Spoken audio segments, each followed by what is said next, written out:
Hi, Catherine, it's Elton. I'm in Las Vegas, but I wanted to send you this message because I know you're doing a tour and I want to send all my best wishes for you. You're doing an amazing thing, and I'll be thinking of you. Elton John has broken years of silence to confirm what royal watchers have long suspected. Princess Diana left behind more than just jewelry and memories. She left behind a legacy mapped out in letters sealed in personal effects, and now finally echoed by one of her closest confidants. Speaking during a recent charitable event for his AIDS Foundation, Elton John described Diana's intentions not just as wishes, but as strategic foresight. She knew the pressures that would come for her sons. She knew the kind of woman William would need beside him, and she prepared for that. I hope everyone celebrates for them, whether they just agree with the monarchy or not. For her especially, where it's going to be the most difficult life. One thing in the world, if I could, get rid of, is that negativity in the British press and that hatefulness, that horrible, nastiness that we have pervades our British media. I put the record straight. She went and did the Oprah show and kind of bad-mouthed me. And in fact, I wanted to put the record straight on what really happened. The music icon who shared a decades-long bond with the late Princess of Wales has now taken a decisive stand. According to sources within his circle, including close staff and former royal aides, Diana's personal documents made it clear her desire was for William's future wife to inherit not only her most iconic possessions, but also the symbolic mantle she once carried. And that woman is Catherine, Princess of Wales. The revelation reframes public understanding of Diana's estate. Far from being just a financial plan, it was a personal blueprint. Through a collection of handwritten letters and annotations, Diana envisioned how her legacy could support the monarchy's future, not through titles or pageantry, but through values. Her message was subtle, but unmistakable: preserve, compassion, shield duty from dysfunction, and keep the institution anchored in humanity. These details remained buried for decades until now. Elton's public affirmation has breathed new life into old rumors. For years, royal commentators speculated about why Catherine was increasingly seen wearing Diana's sapphire earrings, or the significance of her frequent use of heirloom brooches, once belonging to the late princess. Now it appears these choices weren't just aesthetic or ceremonial, they were authorized, personal, deliberate. She wanted her presence to guide, Catherine Elton said, and serve it Catherine has. Elton John's remarks mark a turning point in how the monarchy's transition is perceived, not as a vacuum left by Diana, but as a path she carefully paved. Yet not everyone is included on that path. Though once an ally and supporter of both royal brothers, Elton's posture has shifted. His stance, once marked by neutrality, is now unmistakably clear. While William and Catherine receive his vocal support and personal counsel, Prince Harry and Meghan Markle are increasingly on the outside of his affections. The shift was not abrupt. It was gradual, fueled by years of observation conversations and what insiders describe as growing dismay over how Diana's memory has been used. Diana's legacy isn't a brand Elton once told a close associate. It's not a narrative to be monetized. It's a compass. You either follow it or you don't.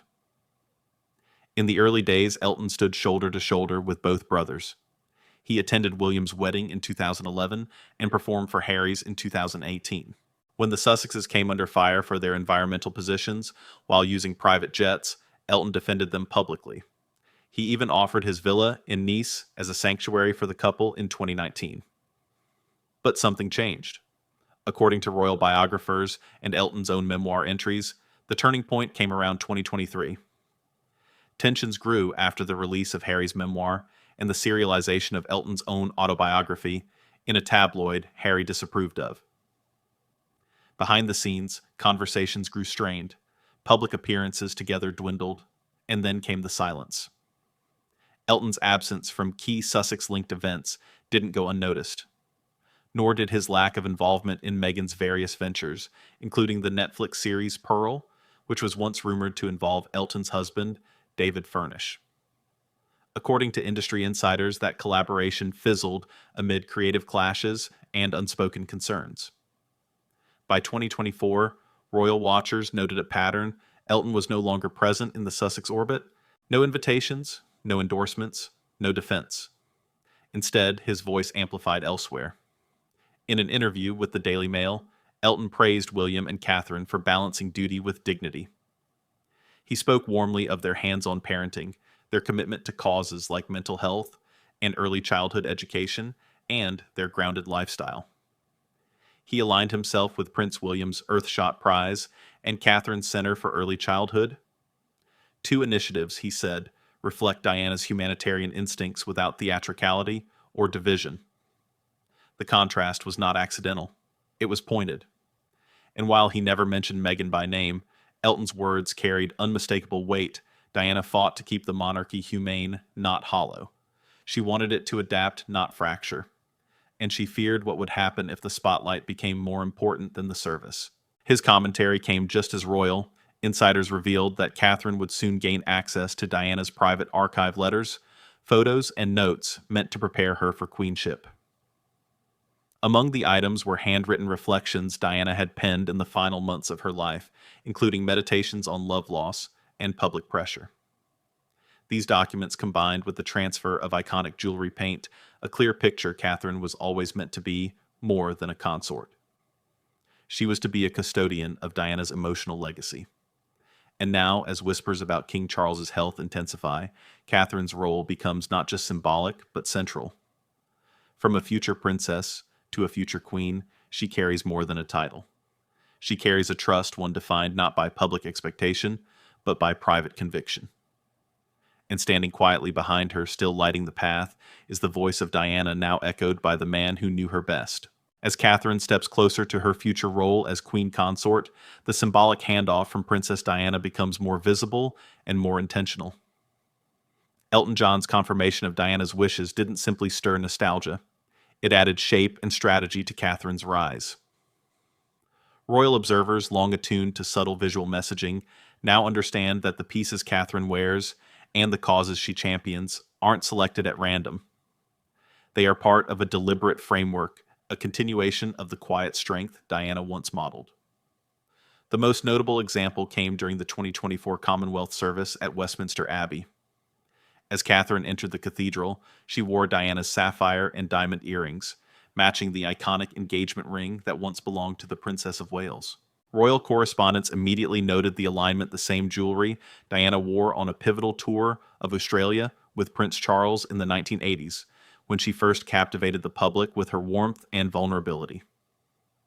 According to sources close to the palace, those earrings weren't just heirlooms. They were earmarked by Diana herself, with the instruction that they be worn not just in remembrance, but in renewal at turning points where the future of the monarchy was being reshaped. Elton John, in a televised interview aired during the Foundation Gala in early 2025, referenced this directly. Diana believed symbols matter, not for vanity, but for memory. She wanted her daughter-in-law to have armor of grace, of heritage, and of hope. Catherine, unlike many royal figures before her, has never sought to dominate headlines. But her growing influence within the firm is now undeniable.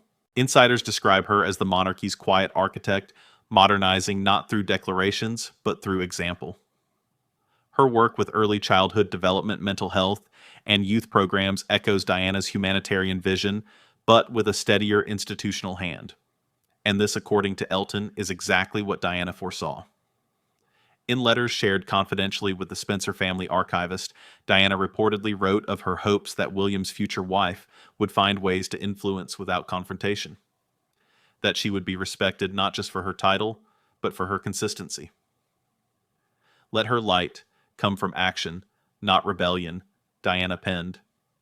That vision stands in stark contrast to the trajectory of Meghan Markle, whose entry into royal life was marked by energy and reformist zeal, but whose exit was overshadowed by turbulence and division.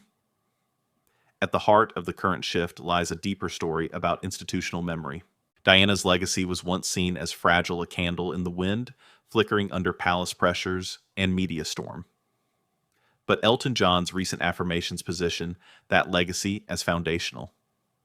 The jewelry, the private writings, the public gestures, they now serve as inheritance not just for William and Harry, but as instruments guiding the crown's evolution. In practical terms, this includes more than aesthetics. Royal watchers believe that as Catherine nears queenship, She will also receive access to a curated archive of Diana's personal reflections, never before released in full.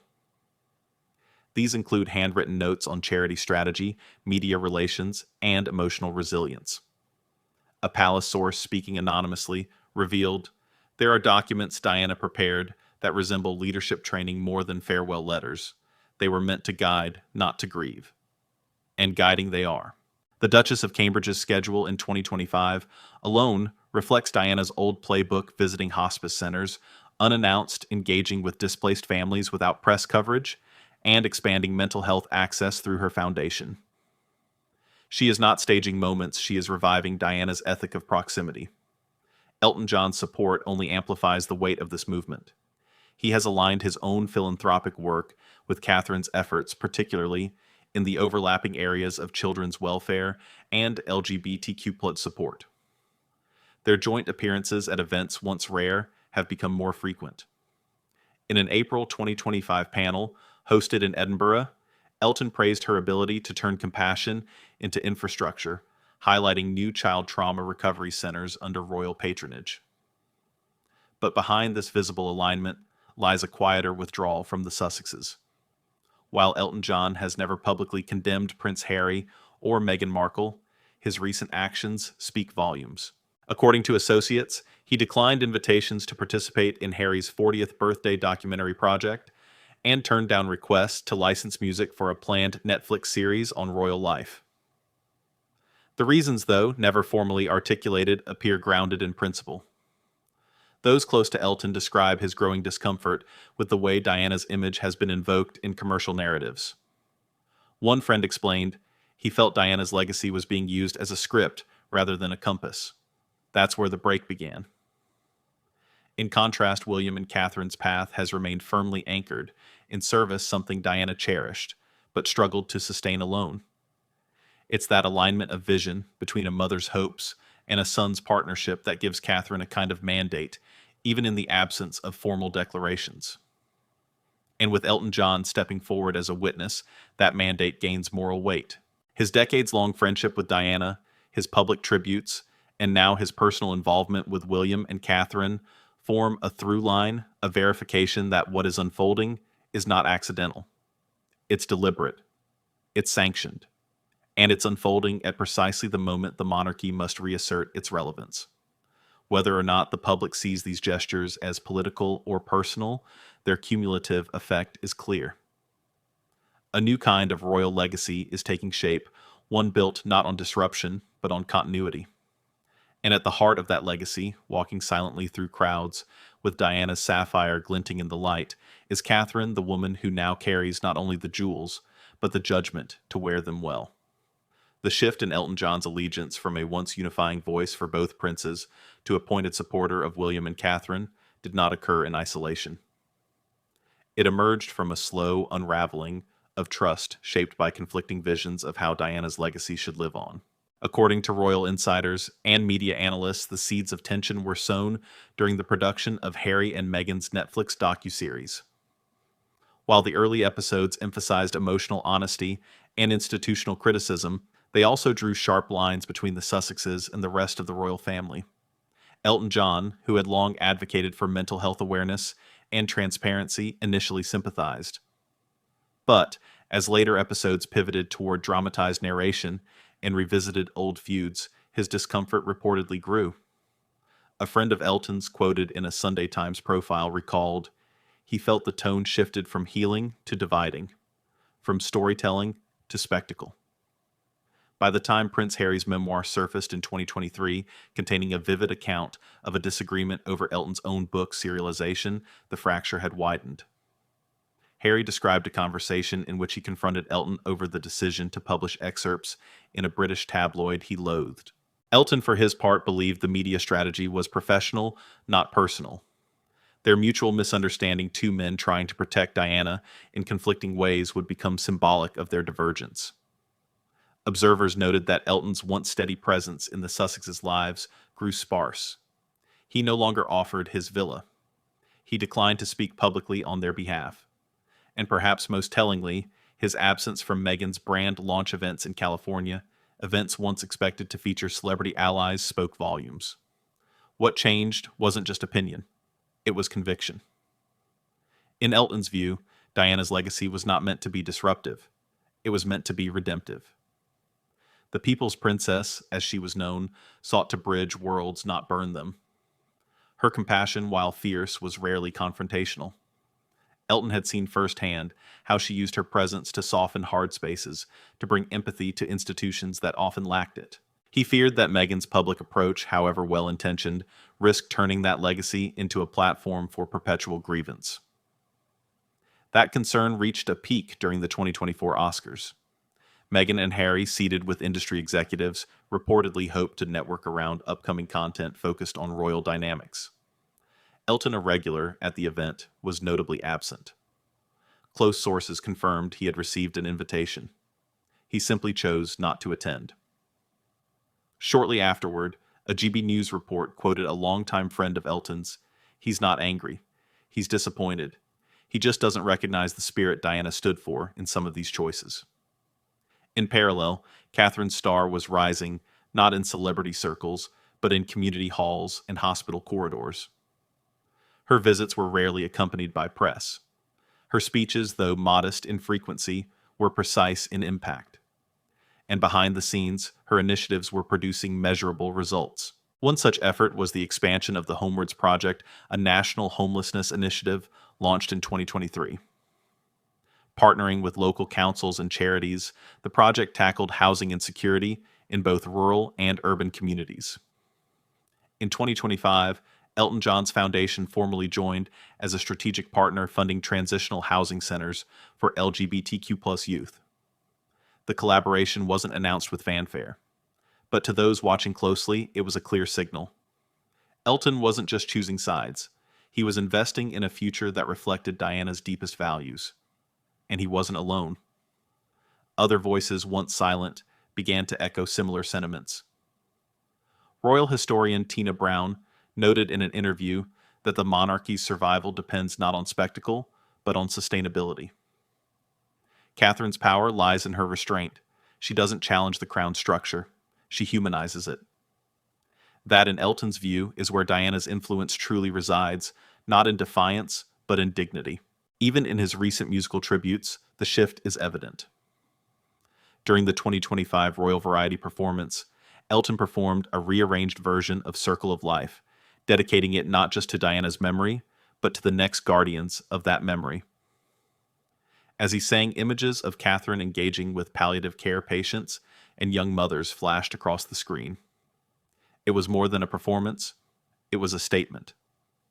The woman who once mourned Diana from behind a piano now elevates her legacy through deliberate alignment with a new generation that lives it rather than sells it. The fracture in the royal mirror may be permanent, but Elton John has made his reflection clear. He stands with continuity over controversy, with compassion over conflict. And in doing so, he lends his voice once more, not to mourn, but to clarify. Because Diana's legacy was never meant to split the monarchy. It was meant to save it. As the monarchy teeters between tradition and modern relevance, the quiet power of Diana's long-term vision begins to reveal itself not just through gestures, but through architecture relationships and emotional design. Behind palace gates, a transfer of not only material heirlooms, but also symbolic authority has been quietly unfolding. According to newly surfaced reports from the Spencer family archivist, Diana did not merely instruct her personal effects be distributed to her sons. She made clear who they were ultimately intended for and why. In a 1996 letter marked "Private," to be opened upon guidance, Diana wrote about her intention to preserve more than memory. She wrote about creating continuity. If love could be passed down through objects, let it be through those worn in service, not spectacle. And if strength must be passed down, let it rest in the woman who dares to stand beside the future, not above it. Those words, never intended for public release, have become pivotal in understanding why Elton John has realigned his support so fully behind Catherine. It's not about fashion or family favoritism. It's about Diana's architectural blueprint, one designed to bridge her pain with the monarchy's future stability. Palace officials in rare background briefings now confirm that certain privileges tied to the late princess's estate, access to her private archives, letters, pre-recorded messages, and even her annotated diaries are being opened to Catherine in phases timed around key milestones. One senior aide described it as a soft coronation of spirit. These aren't materials for public release. They're personal directives intended to equip the next queen with the emotional intelligence Diana herself had to cultivate in isolation.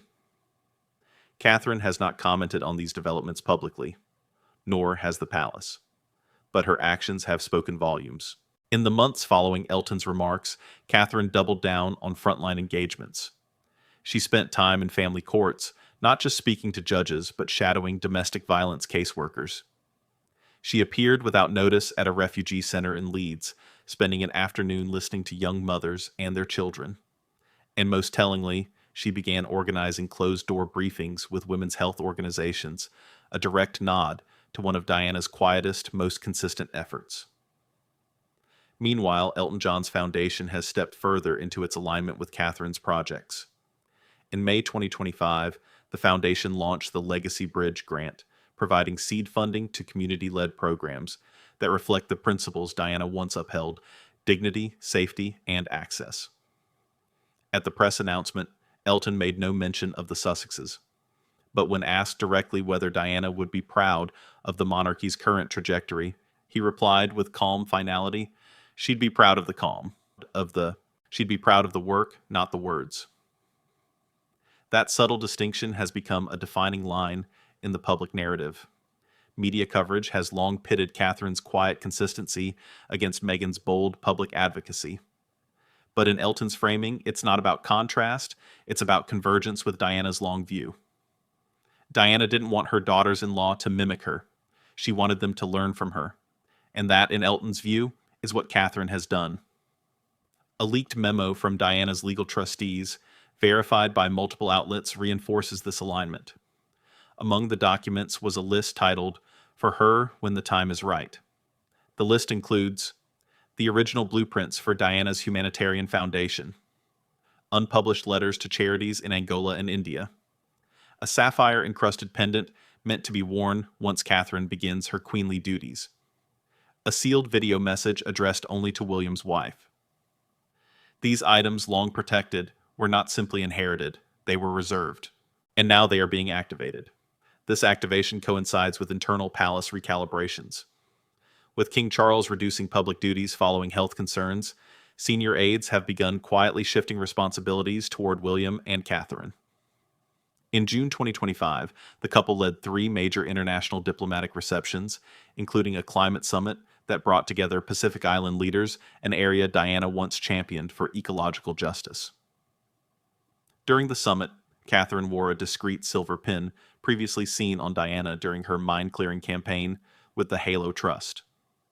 The connection was not referenced in speeches, but it was noted widely by press and royal historians alike. She's not invoking Diana, one analyst wrote, she's continuing her. Yet, in the background, tension simmers. Sources close to the Sussexes have quietly expressed frustration with what they see as a campaign to erase Meghan's efforts. Supporters point out that Meghan's focus on maternal health race equity and platforming unheard voices mirrors Diana's ethos. But detractors, some inside the palace, argue that the method matters as much as the mission. Elton's silence on this front is deafening. Where once he might have served as a neutral bridge, he now appears to have chosen a lane, one paved with restraint privacy, and what he calls impact without noise. Insiders reveal that Elton recently declined a collaboration request tied to a streaming documentary about Diana's influence. The project, pitched by an LA-based production house, aimed to feature both Sussex and Cambridge perspectives. Elton's reason for saying no, according to a team member, was simple. It's not her story if it's a tug of war. Instead, he has chosen to invest in the long arc. Through scholarships, housing initiatives, and early childhood research, he is helping lay down the kind of infrastructure Diana never had time to build. And through Catherine, that work finds a quiet champion. The implications are generational. If the monarchy is to survive another century, it cannot rely on pageantry alone. It must show that it has learned, that it listens, that it adapts not to spectacle, but to substance. Diana tried to move the monarchy in that direction and paid a price for it. Now, through the combined legacy of her letters, her friends, and the quiet force of Catherine's daily work, that direction is becoming a path. It is not loud, but it is firm. And those watching closely inside and outside palace walls can see the path being walked, not just quoted. As Elton John said at a private gala held in Diana's honor, "This isn't memory, this is motion, and it's hers." By mid-2025, with King Charles withdrawing from increasing public duties and the palace beginning to realign its long-term strategy, the vision Princess Diana once held in private is now shaping the very fabric of the monarchy's next chapter. And standing at the center of that unfolding vision is Catherine, quietly guided by a constellation of symbols, support, and the steady legacy of a mother-in-law she never met. The shift is no longer subtle, it is structural. Elton John, once a neutral friend to both William and Harry, now speaks only through action. His latest move, a $10 million endowment through the Elton John Foundation to fund Diana-inspired mental health clinics across the UK, is the clearest signal yet. The initiative will operate under the joint patronage of the Princess of Wales and the Royal Foundation's Mental Health Task Force, a body she has chaired since 2022. What began as personal remembrance has become institutional architecture. These clinics, designed to serve underserved youth single parents and marginalized communities, carry the Diana insignia discreetly within their design, a stylized D etched in natural stone near each building's entryway.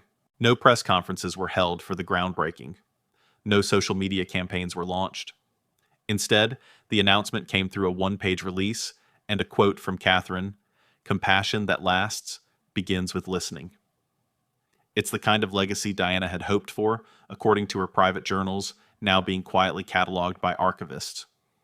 One entry reads, dated April 1997, "If I am to leave anything behind, let it be not a name, but a method, a way of seeing people, a way of staying kind."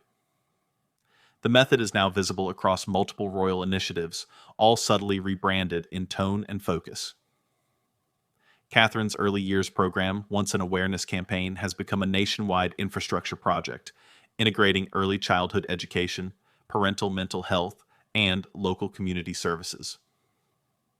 Under her guidance, it has adopted a partnership model rooted in empowerment rather than charity, reminiscent of Diana's late-stage work in Angola and Pakistan. Meanwhile, behind palace doors, the Sussexes continue to operate on a parallel track, their brand thriving in entertainment circles.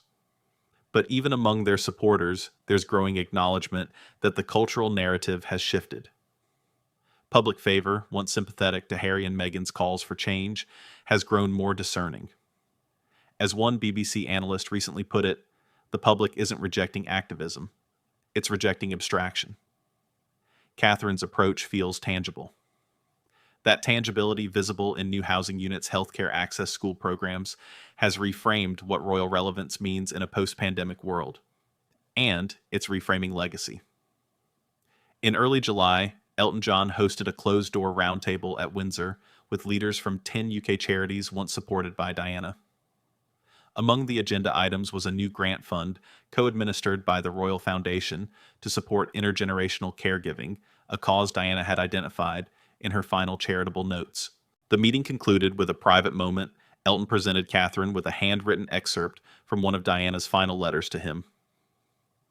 The note, dated weeks before her passing, reads, "Promise me you'll help them remember the difference between a microphone and a mirror." It's a message that has become a mantra.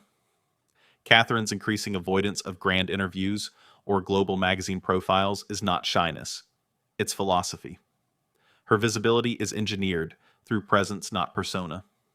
It's why Elton in recent months has quietly told friends he sees in her not just grace, but grounding. In contrast, the divide between principle and publicity has become the unspoken subtext of the modern monarchy. When asked during a Sky News segment about his current relationship with Prince Harry, Elton declined to comment. But he added pointedly, "Diana knew the cost of too many eyes and too little care. That cost doesn't go away just because you cross the ocean." The message was not lost.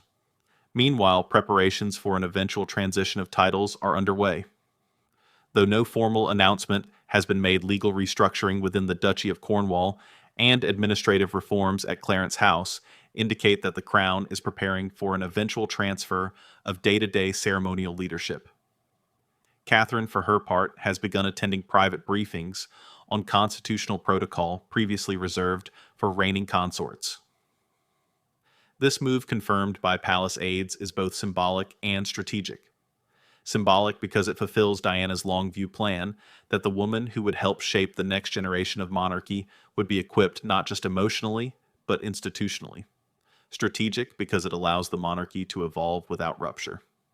And Elton John, once a voice of musical grief, has now become a voice of constitutional clarity.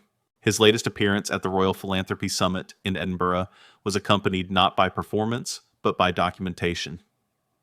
He introduced the Wales Protocol, a living charter outlining how royal charity initiatives will transition from patronage to partnership, modeled in part on Catherine's operational style.